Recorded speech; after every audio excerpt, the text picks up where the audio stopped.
it's because we all watched a little too much Scooby-Doo as kids, or maybe it's the universal true crime obsession, but there is something about an unsolved mystery that always seems to fascinate us as much as it scares us. Welcome back everyone, my name is Kennedy, and today on Most Amazing we are diving into the terrifying black hole of mysteries that were never figured out. So get ready, because this is the top 10 dark mysteries from America we're still trying to solve. Starting us off at number 10 is Bobby Dunbar. The year was 1912 when Bobby Dunbar was a mere 4 years old and disappeared on a family holiday in Louisiana. Considering his age, people were extremely worried, and so hundreds of volunteers began searching for him. Allegedly, people went as far as slicing open the bellies of alligators to check if he had been eaten. Initially, the searches proved fruitless, and it was starting to look more and more like young Bobby was kidnapped, until 8 months later he was found alive and well in the care of William Walters. At the time, Walters was found guilty for abducting Bobby after his parents claimed it was their missing son, but Walters insisted he had done no such thing and that the boy was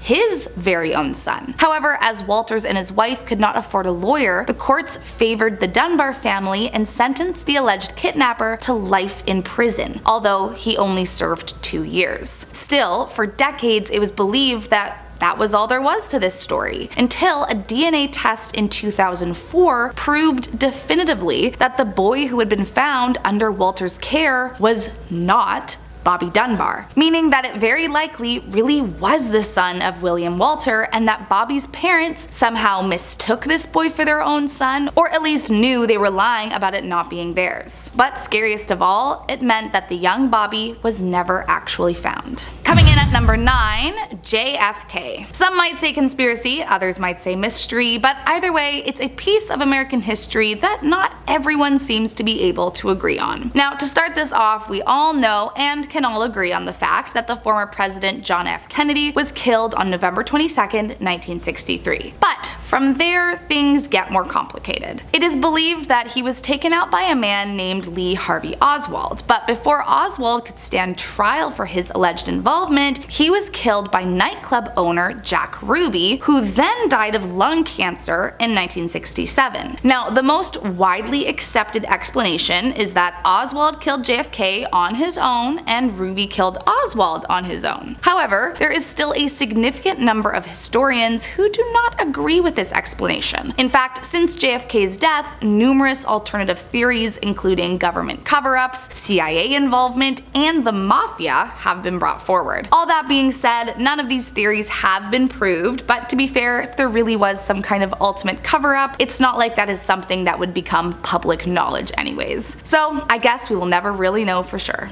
Moving on to our number 8 spot, the Craigslist Ripper. Also known as the Long Island Killer, this man is thought to be responsible for the death of 17 people between the years of 1996 to 2010, and got his name as he was known to target escorts who advertised their services on Craigslist. But although his crimes began in 1996, none of his victims were found until 2010, many wrapped up in sacks or garbage bags along the Long Island shore.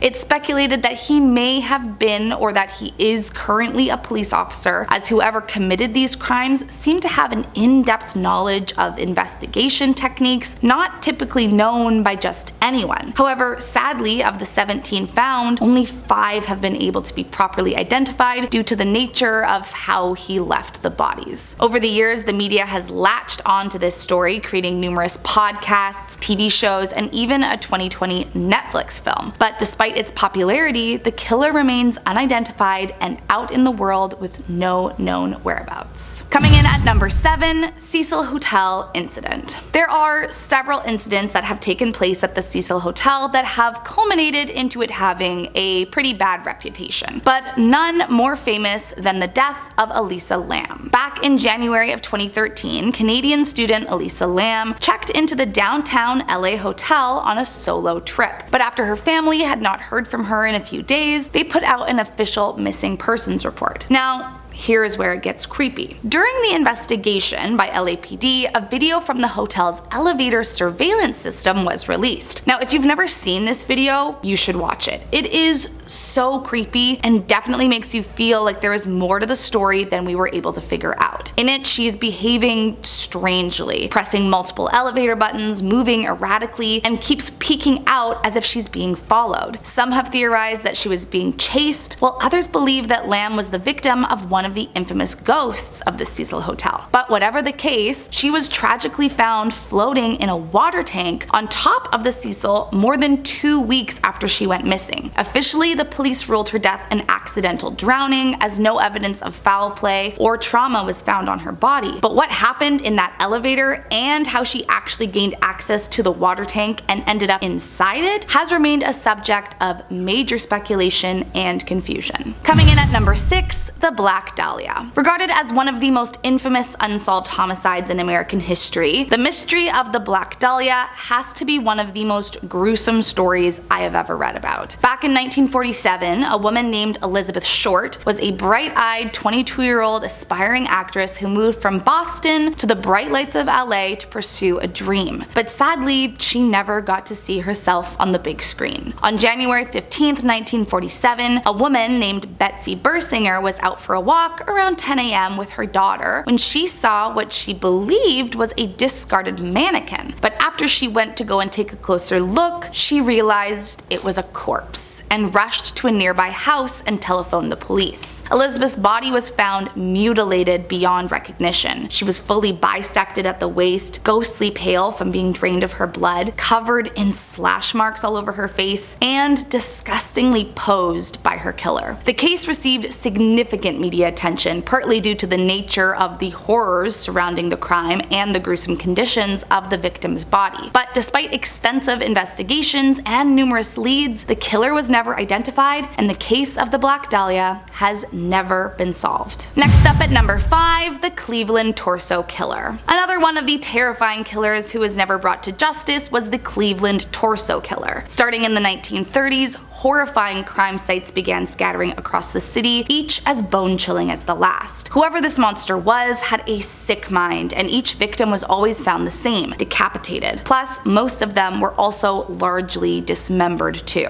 During the investigation, the convict enjoyed taunting the detective on his case, once leaving the bloody remains of 2 victims in full view of his office at City Hall, and at other times would provoke him by sending gruesome postcards. This horrific case was investigated extensively, numerous suspects were interviewed and even arrested, but in the end, none of them were charged with the crimes. Now, as this monster was never identified, it's not ever been completely confirmed just how many people they mangled. However, the number is thought to be anywhere from 12 to 40. And of the 12 they were able to assure were the work of the torso killer, only 3 were able to be correctly identified due to the absolute wreckage the killer put the victims through. Now, had this happened now with forensic technology, we might have seen some more justice, but unfortunately, it remains one of the most notorious unsolved mysteries in the United States. Coming in at number 4, the case of Timothy Pitzen. In May of 2011, after being dropped off at school by his father, 6-year-old Timothy was taken out of school early by his mother Amy, who spontaneously took him on a 3-day road trip to visit amusement and water parks across Illinois and Wisconsin. But when Amy was found dead in a motel room on May 14, 2011, and her son was nowhere to be found, the story became a nationwide concern. The most terrifying part of the story is that when she was found in the motel room, where she sadly took her own life, the only piece of information she left behind was a note that read, "Timothy is safe, but that he would never be found." Authorities immediately jumped into action to try and find the missing boy, and even had reason to suspect foul play after finding blood that matched the missing Timothy inside his mother's car. However, a family member revealed that the stains were likely caused by a nosebleed Timothy had suffered in the car earlier that month. Tragically,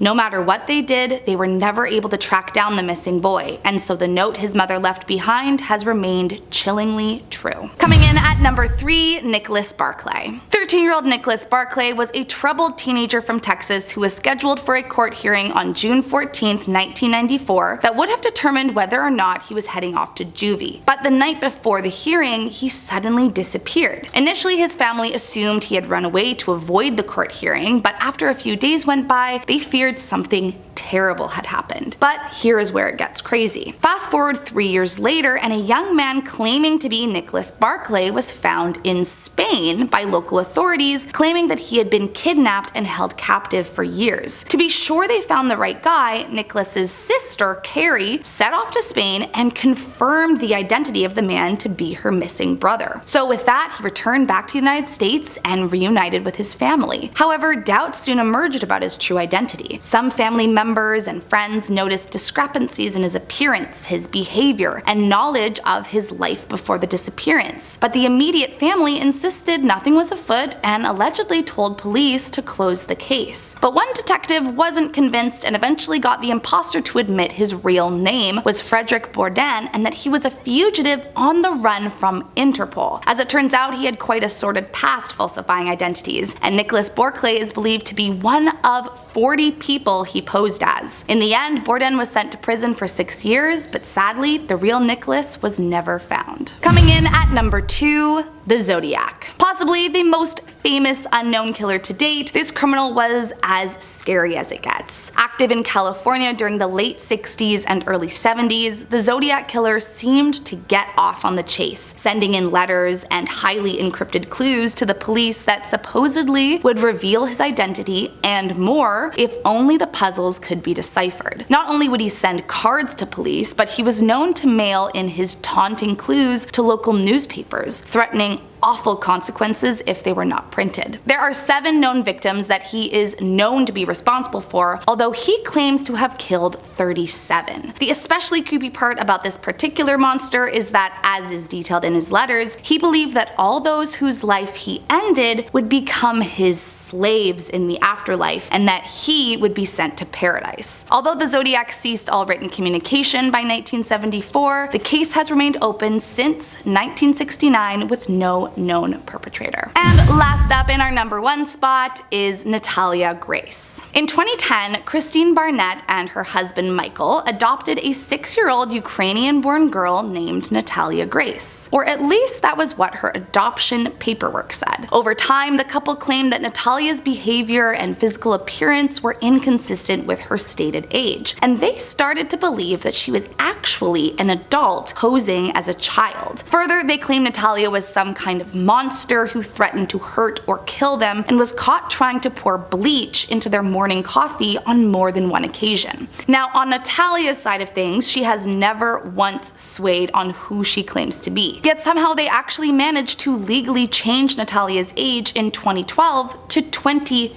But that's not all. After they had legally declared her an adult, they set her up in an apartment in Indiana, paid for the year's worth of rent, but then left her high and dry so that they could move up to Canada. However, by the time 2019 rolled around, it only got messier. The couple, now divorced, was charged with neglect of a dependent, with the charges alleging they had abandoned an 11-year-old. But even after years of investigating, a documentary, and now an upcoming series, no one is actually able to decipher how old this person is and who is the lying party. Well, that's all I got for you today, my friends. I hope you had a good time. Before you go, make sure to hit that subscribe button and let me know in the comments what crazy unsolved mysteries I missed. See you next time.